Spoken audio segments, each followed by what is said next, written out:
different start than normal. Crystal and I were talking about what we wanted to, address in the episode, and we were just having a really great conversation. So I ended up pressing record. So you're kind of jumping in partway into a conversation. There's no, we don't have one of our formal introductions that kind of lays out what we're doing.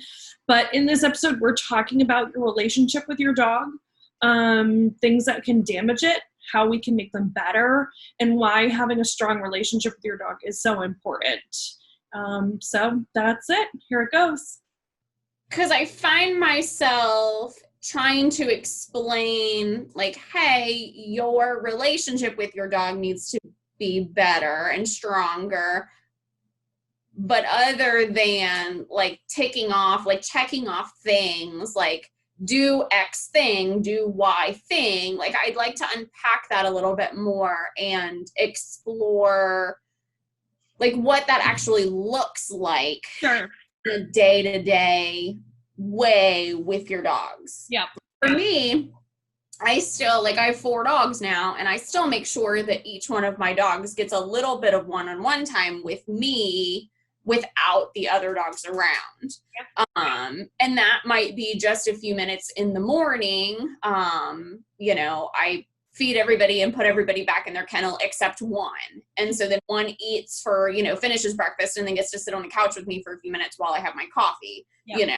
And then in the evenings, the same thing, like all of them might go up except one, and then they get to sit on the couch with us for a while. Or, if one of them wants to go outside, then I'll go outside with one of them and play for a little bit. Like making sure that they each get that one-on-one kind of cuddle time with me, mostly every day. Yeah, and we do the same thing. Well, we just do it anyway because our house is split. But, like Sharona doesn't like to do the long walk. She barely makes it around the block. But Nellie can go for hours and hours. So I'm not taking Sharona on a long line walk to First Landing. We take Sharona just to go in the car across the street to Starbucks to go get a puppuccino. They both enjoy different things. They are better at different things. And so they get that time separately. Yeah. And I think taking some time and exploring like what your dog actually enjoys, like Cargo and Toad would hate going through the drive-thru because there are people and we need to bark at the people. And there's people approaching us and it's weird and they don't like it. But Opie would love going through a drive-thru because food. Yeah. And so I think taking some time and exploring like what exactly your dog likes to do and spending more time doing those kind of things. Like Cargo loves going for a hike. And I noticed the last couple days, like she has been kind of antsy and kind of like she has a hard time settling. She's having a hard time sleeping. Like she's always like going when she's not in her kennel, just barking at Toad a little bit more. And we haven't been on a hike recently because the mosquitoes are the size of birds and they follow you around like a gang. Disgustingly hot. Yes. And the temperature doesn't have anything to, it doesn't help the situation either. But, I sucked it up this morning and got up early and took her to the park this morning before it got, too unbearably hot, although we were melting by the time we got back to the car. But, I give a little bit for her because that's what she needs in that situation. Yeah.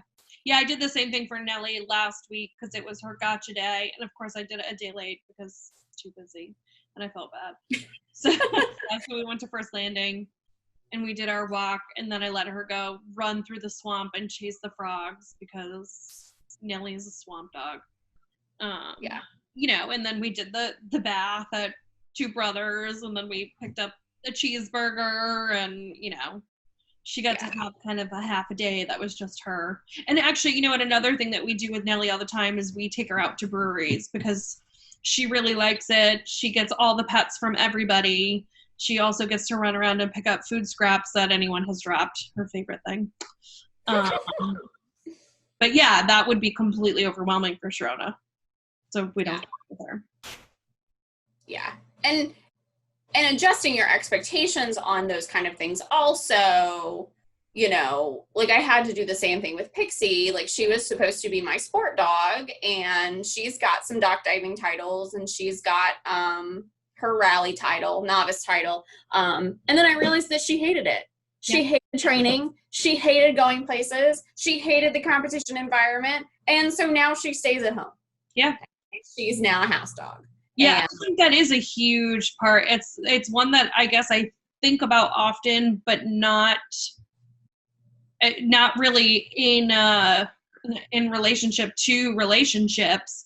But it is something that, you know, everybody gets a puppy or a dog and they have these visions of it's going to be the farmer's market dog and they're going to bring it to the beach to do the things and it's going to go to the dog park and they're going to use it to socialize. And I mean, honestly, most dogs I meet really just are not cut out for that. Like, and I'm sure our numbers are a little skewed being trainers, but like most dogs I meet, I mean, how often do you go to the dog park and, you know, working outside the dog park and that kind of thing, and you're watching dogs inside and you're like, oh God, that dog is just not having fun. Like these people need to go. Or again, the breweries, like I see it all the time at the breweries and I'm like, you know, people making their dog go up and say hi to someone and, oh, she's just shy. And it's like, what are you doing to your relationship every time you force your dog to go up and see someone they don't want to go up and see? Yeah. Yeah, absolutely. Or even making them be in a place that they don't want to be at all. Yeah. Yeah. So every time that you go to the park and walk into the dog park, if your dog doesn't actually want to be there, then it breaks that trust that they have in you. And that's hard to repair sometimes. Is that, you know, once that trust is broken, it's difficult, and it creates a lot of behavior challenges down the road that it's dangerous. I mean, yeah. That could definitely be prevented with a little bit of, you know, just kind of stepping outside of the immediate and seeing, you know, is my dog actually enjoying this? Yeah. You know. So how do we tell that our dog is having fun? How can you tell that Nellie actually enjoys going to the brewery with you? What kind of things are you looking for as far as like stress signals are concerned? That's a really good question. I mean, obviously, I actually just posted about this the other day. The best thing you can do for your dog, like before you do any training or the best thing I think that you can do for your dog, there's a couple things, but is learning their body language. I mean, learning their body language and listening to it. I was just talking to some new puppy clients the other day, and I was talking to them about how I really like to teach a default, you know, sit and eye contact. And the eye contact is really the most important part of that because it's for relationship building, and looking back to you when they're confused or overexcited, and to kind of, so you guys have that split second to go ahead and say, okay, I need you to do this. Or yeah, sure, go ahead. You can go do that. Have fun. It just prevents a lot of problems, but you have to have that relationship where they say, okay, can I do it? Can I do the thing? You know, instead of the automatic, like, I'm off. I don't care what you're doing. I'm out. But the body language, but what that also means when you're teaching them that, because it's them asking you for something, is that you need to learn to listen to them. You know, if they're sitting there nicely looking up at you because they want to play or they want a snack or they want affection, and then you're constantly ignoring them, you're going to start getting all the obnoxious pawing and jumping and all of that. So that is honestly because Nellie knows a default eye contact and stuff. I do notice that sometimes we're at the brewery and she's just bored and she's like, hey, I want to go outside and go for a walk. So I always bring my long line with me so we can go in the fields and stuff and walk around. I also really like to go through body language when on a long line walk. I like people to pay attention to the things that their dog finds interesting. We just are, especially on our neighborhood walks, we all as people were like, okay, why are you smelling that? Well, it's interesting to them. They need to smell it. They know a lot, like for us to think with our big brains, to sit there and think that we somehow know more about whatever they're smelling than what they do is just absurd. I mean, do you like? It's crazy. Yeah. And we're like, come on, what are you doing? There's nothing there. Let's go. Like I used to do it all the time. So watch your dogs, see what they're interested, let them get those smells. One of my favorite things with Nellie, we call it her hunting tail when she's like on the trail of something, she gets that really high pointy tail. It's curved a little bit and just the top is moving really, really fast. I can't even do it with my finger. It's just like going really, really fast just at the top. Her hunting tail. Like she's so excited. And if I were to sit there and call her back to me at that moment, it's not going to happen. She's too focused. I know that about her. It's, obviously you want to look for all the things in a public setting or around other dogs. Piloerection, so their fur being up on their back at the base of the tail too. A lot of people, their dogs, the first spot where you see it is actually the fur at the back of their tail starts coming up. And I think people miss that a lot.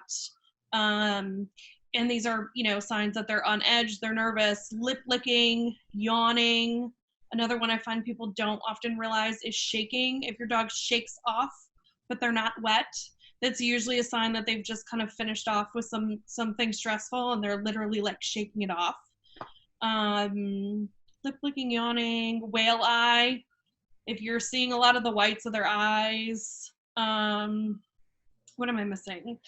Just looking at their bodies, and it's a lot easier in short-haired dogs, but when you can kind of see their muscles tensing up or they're leaning forward or moving back, moving behind you, where their ears lie. I mean, just the more you can observe your dog in relaxed settings, like on a long line walk, the easier it's going to be able to tell what your dog's specific stress signals are when they are somewhere where they're stressed.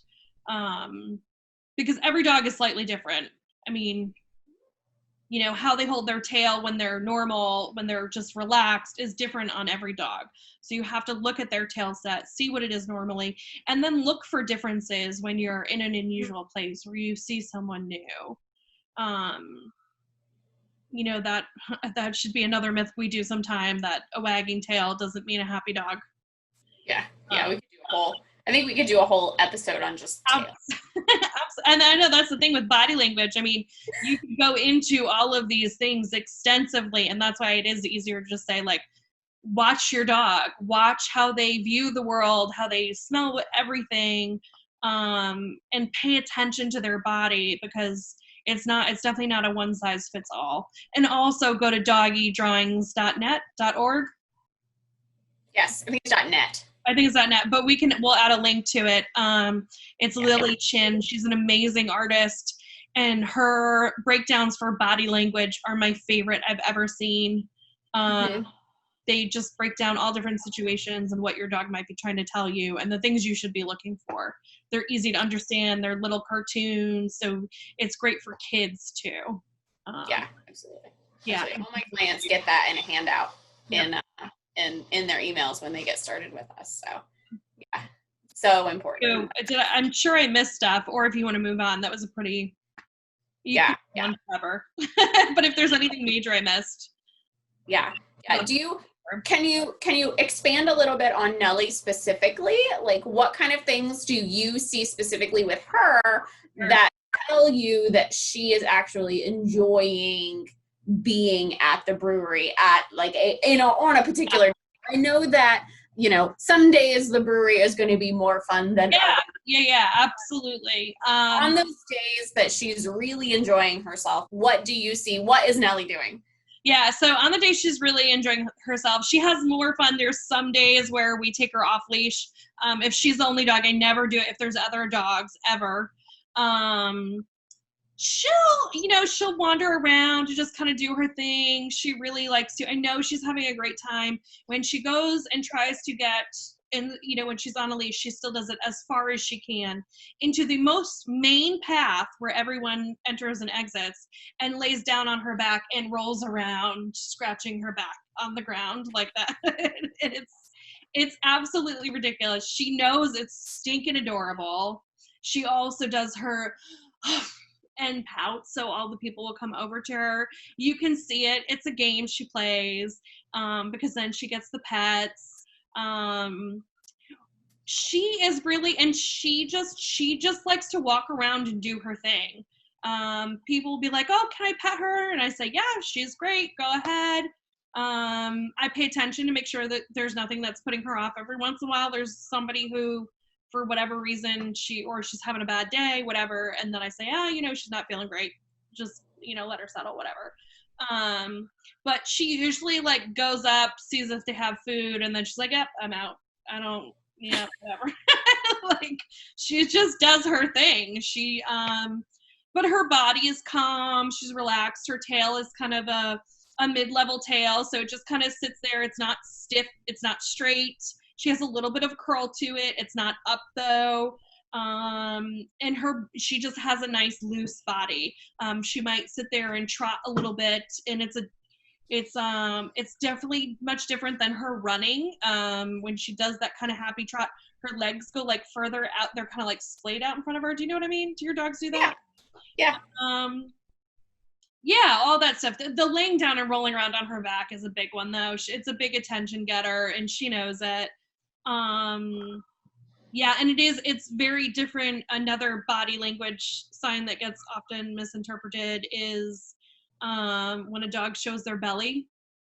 It is not always, and I would argue most often it is not because they want belly rubs. And it's actually a way of kind of pacifying people. They're trying to say, hey, I'm not here to hurt you. And you can tell because it is a little bit more stiff. It's not like when I talk about Nellie's belly roll thing that she does. She's wiggly and moving and floppy.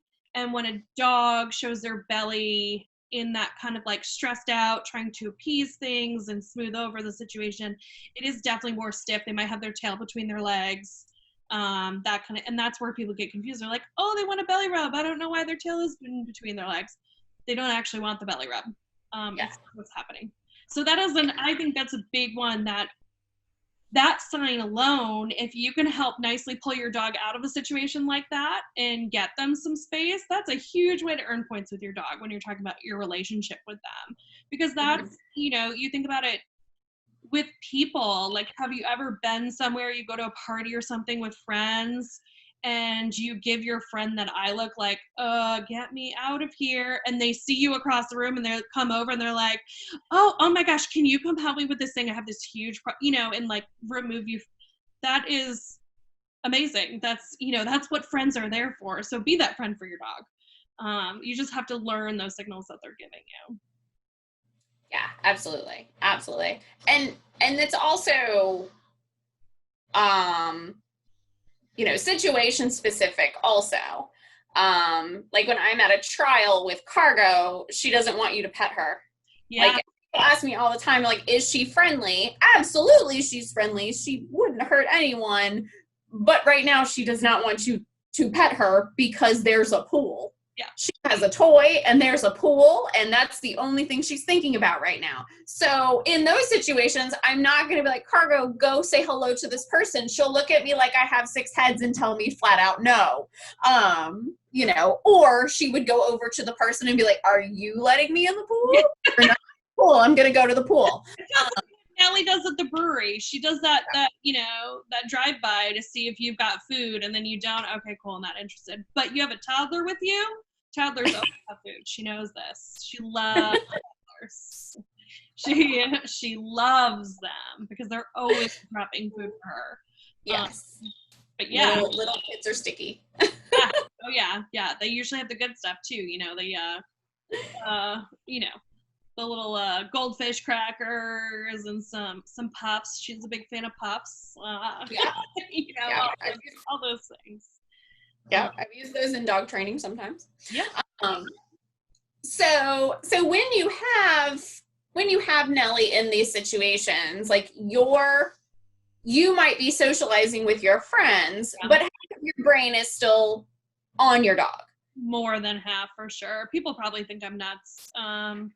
That's the thing too. People always ask me, I always bring Nellie's food with me. I always bring a bag of kibble, and I usually try to bring a backup hidden bag of something better in case we come across other dogs and stuff. Nellie will behave perfectly around other dogs. I don't let her do on-leash greetings just because it's a thing for her. She's not great at it. We just don't do it. But there's always other dogs coming in, and you have a range of how responsible other owners are. So whether or not they're going full force at the end of the line, coming straight up to Nellie, or the people aren't paying attention at all and they're coming over, I immediately get eye contact with her. I tell her, "You're fine, come here." I call her to me. That's a big thing. I don't know that I would put it in a relationship category, but it's a huge thing that I personally found the day I saw the video. It like changed my whole mindset around dog stuff and how I act with my dog, meeting other people. I call her to me, and I can do that even when there's another dog that she might be very interested in, because I have worked so hard on it with her. But being able to call her to me and move her towards me and away from the other dog instead of pulling on the leash, that sets dogs off like nothing else. I mean, if you want to start a dog fight, put two dogs nose to nose on leash and pull on one of their leashes. And we do it as a way to pull them to us. We are trying to connect with them, and we're doing it the wrong way. So it is a weird relationship thing. I never put it in that category, but it is. I mean, I spend a lot of time working on Nellie with that. But I also, I bring things to keep her comfortable. She is there hanging out with me and my friends. She does like it, but it's also not, I mean, she'd much rather be hanging out in the swamp or in a field outside. She loves to chase the lizards in the front over there. She would much rather be doing that than inside on a leash. So I'll do things. I bring a towel with me. I always have a towel in my car that I can use as a makeshift mat on the floor if she's getting kind of restless. I'll go and do some mat work with her and tell her I just want her to hang out and stay there. I'll do things to make it fun for her too. I'll play games where I have her do a hand targeted touch, and then I go and I toss a treat for her to go run and get. Because it is, she's there sometimes for long periods of time with me, and it's not always exciting for her. And it's like having a toddler with you. You would bring a coloring book and crayons and snacks for your toddler. So I do it for my dog too. It's, Absolutely. And I think that communication piece is so important, that having the ability for your dog to understand the words that you say actually have meaning for them, and that the words that you say are going to have, or there's going to be feedback. It's going to be, hey, if I listen to mom, I will probably get a snack. A snack is the quickest way to tell your dog that they've done something correctly. I can pet my dogs and tell them that they've done a good job, but until that relationship is in place, a piece of kibble or, a training treat is the fastest way to tell your dog they've done something right. And I think spending time building that relationship through training and building their communication and their vocabulary is so important to relationship and to helping your dog feel a lot more comfortable in the variety of situations that you're putting them in, because they do have a way to communicate with you. And I use those pieces of like those cues that my dog knows to kind of tell whether or not they are comfortable in that situation. Can I ask for a nose target? Are you nose targeting the same way right now that you do inside the living room when there's nothing going on? Then we're fine. Like, there's good brains, brain cells are all firing the way that they should be. There's no stress, because in my living room, there's no stress. If I ask my dog to come back to me from the end of the leash and there's a little bit of latency, or there's some hesitation, or they flat out ignore me, then I know that it's my job to then get my dog out of that situation as safely as possible, and maybe do a lap around the building, or, if we're really struggling and we start seeing a lot of stress signals, then leaving, getting them out of there. So that I don't break that trust with them. Yeah, and we do that with Nellie too. Like, a lot of the stuff, a lot of the things I hear people say too when they talk about why they don't take their dog places I do think you absolutely have to build into that time. We didn't just like start taking Nellie from day one from the shelter as a 2-year-old dog and just being like, okay, come on, we're gonna go and hang out here for a few hours with our friends. And you're just expected to sit here and stay. We built up to it for sure.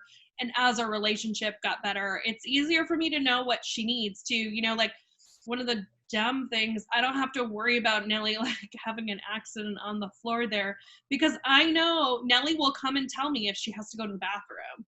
But that means, again, that just like the sitting and giving eye contact, if she's being totally obnoxious to me, it always means that I have not met one of her needs. If she comes up to me while we're out and she's pawing at me or she headbutts me, like you know, she's not perfect. Like no trainer's dog is perfect. And I don't expect her to be perfect. She's not a robot. She's, you know, a living being. But if she's coming up, she's pawing at me, she's headbutting, she's just being generally obnoxious, she has to go outside, whether that's because she has to go to the bathroom or because she just needs a break. I need to listen. I can't sit there and be annoyed at her and, oh God, why are you making me get up? I brought her here. She didn't have a choice in that. Sure, she gets really excited. I say we're going for a car ride. She gets in the car. She loves it. But also she doesn't have a way out except for through me. And I need to respect that. I need to listen to her and give her what she needs, even if it doesn't feel like a need to me, or I would rather be doing something else at that moment. It is, again, it's, sorry, I got a bug here. It is one of those things that when I'm telling clients about offered eye contact and default eye contact and asking for please, it only works if we listen to them. And that's, you know, there's two sides to the relationship. That's when you were just talking about food too, and using food as a communication tool. I also talk to clients a lot about that. And people are so hesitant to bring food places with them. And I feel like that just has to change, because it is such a great way in the moment to tell your dog, oh my God, you did that. That was amazing. I am so proud of you. And to also on the other end to show your dog, this is what I want you to do. Can you do this for me? And I will pay you. That's how we learn. That's how they learn what we want from them and what we value, not what we value in them, but you know, that how they can improve the relationship on our end. And we can do it by giving them food and showing them all these things. They don't come knowing, like you said, English. They don't know the words that we're saying unless we give them meaning, and we give them meaning through food. So I don't know. Yeah. And that's basic learning theory. Like that's, like, we didn't make this up. Like this is scientific. You know, Skinner and Pavlov did a whole lot of work with classical and operant conditioning, and that's what this is. So yeah, like you said too, with when you were talking about asking them to do the things that they know how to do as like an assessment tool to see where their brain is at and how stressed they are, food is a huge way to do that. If your dog, who normally likes food, can't eat food in a situation, you probably should have been out 10 minutes ago. You know, you need more distance from whatever's going on. You need to get them a break. That is an absolute need for them if they are not taking food. When you, I mean, especially like if my dog ignores kibble, like, all right, maybe sometimes she does. She's just like, oh, you're boring, whatever. But if she ignores a meatball or a piece of hot dog, like, I might be not. We're in big trouble. Yeah, really. But like, she's telling me that she absolutely cannot. There is something there that's really not okay with her. So food is, we have to get past that idea about food is evil in training, or I don't want to have to use food all the time, and I don't have to use food to ask my dog to sit. I don't need to be holding a treat. And I don't pay her for sitting every time she sits. If a big huge dog comes barreling in and she's like, oh my God, what is that? And I ask her to sit, yeah, I'm going to pay her for that. For her to look at me and sit down, I'll pay her for that still, for sure. Yeah. But I certainly like, no, I'm not gonna, no, you sit all the time. You have a sit and eye contact. No, you don't, she does not get a treat every time she sits. Yeah, no. But yeah. Yeah. Yeah.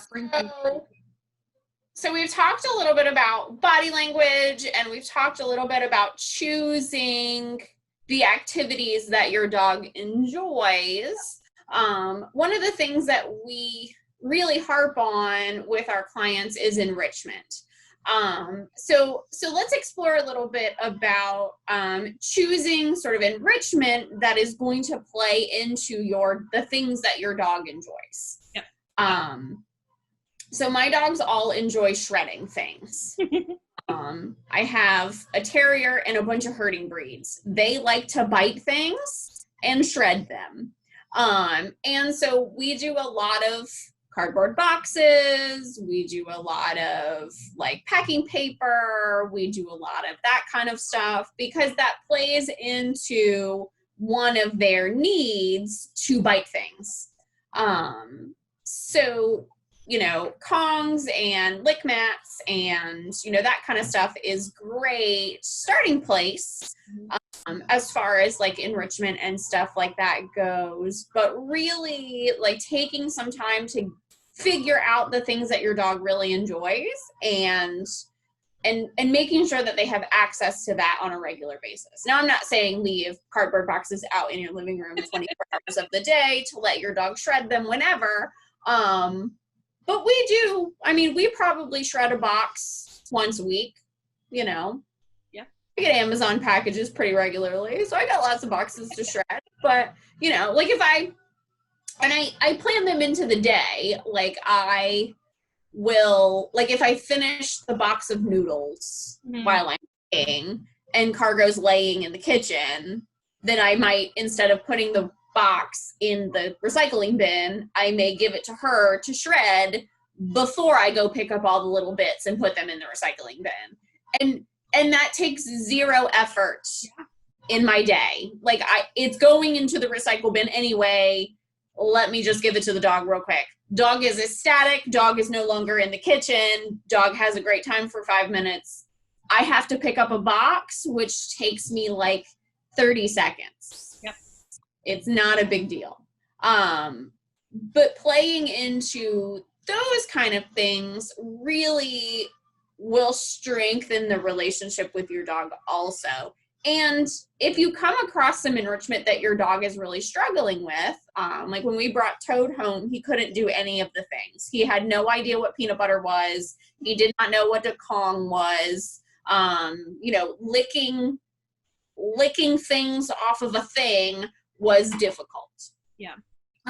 So I had to spend a little bit of time helping him do those things. Now he thinks a Kong is fantastic. I put pumpkin in the Kongs this week, so this will be the first time that he's gotten pumpkin while he's been with me, so I'm really curious to see what he thinks of that. Because he was not a fan of the McCanna, the Grandma Lucy's the freeze dried that you have to reconstitute. I have a big bag of that, so he was not a fan of that. He did not understand it. He would give it to him and he would roll it around and spit it out. Yep.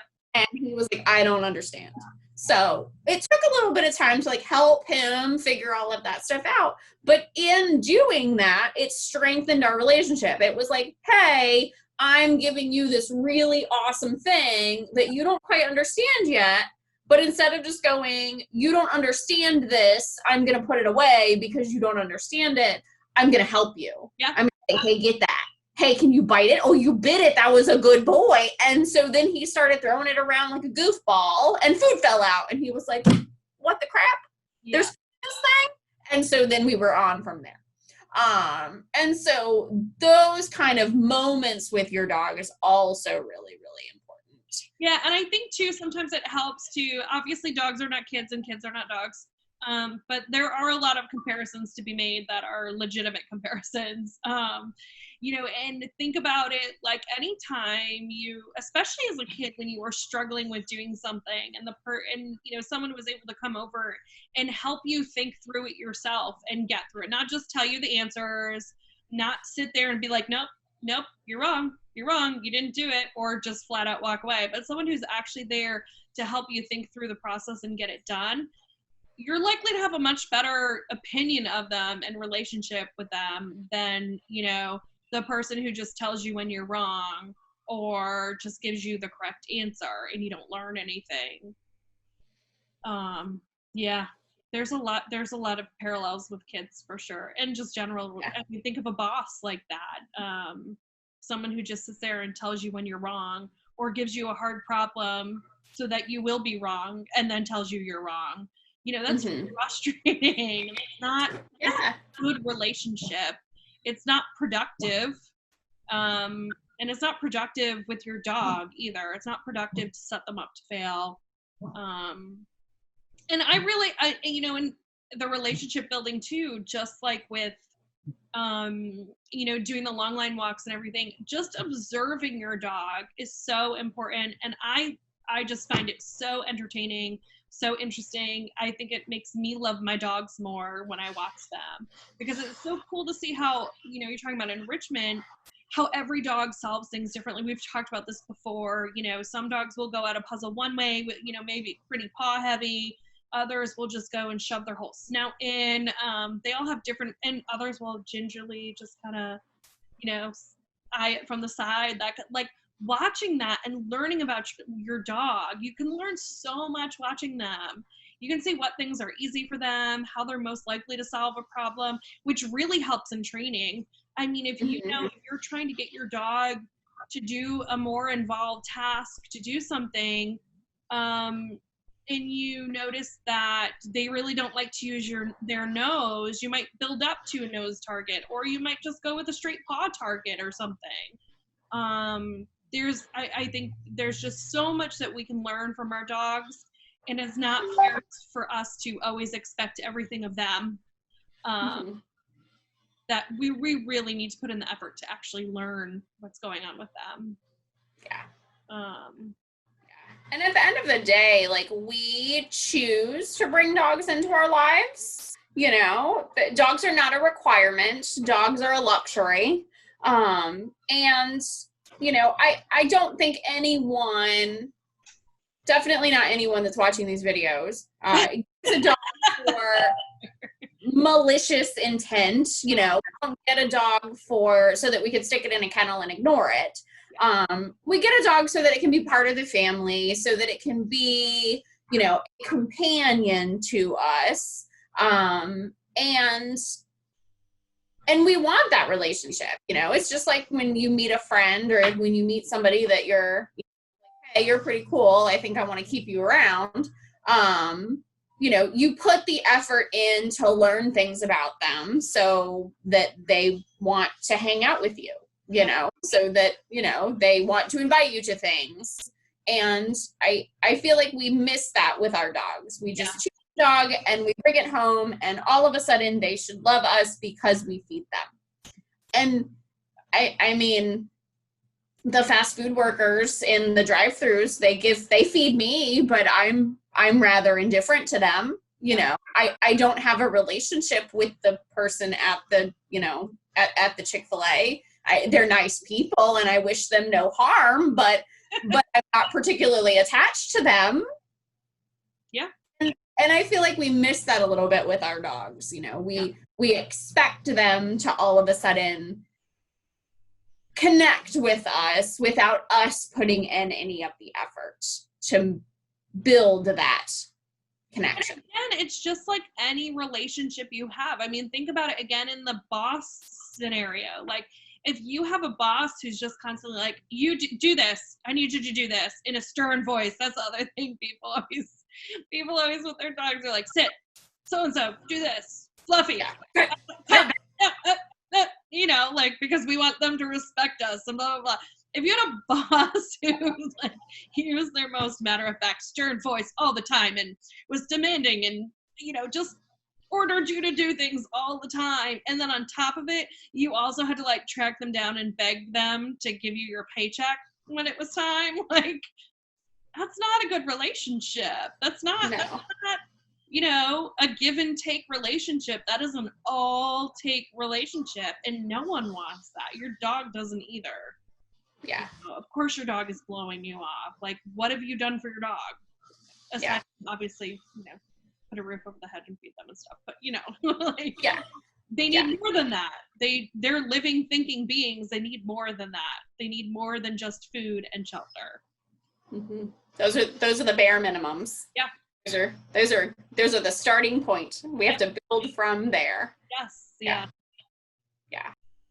Okay, so wrapping up, today we've talked a lot about relationships with our dogs, what that looks like for our dogs, what we can do to kind of strengthen our relationship with our dogs, and why that relationship is so important. So spend a little time this week watching your dog and tell us a little bit about what you found. You know, if you find something super interesting that you never noticed before, let us know and post it in the comments. We would love to hear from you and love to hear about it. All right, that's it for this episode. We'll see you in a few weeks.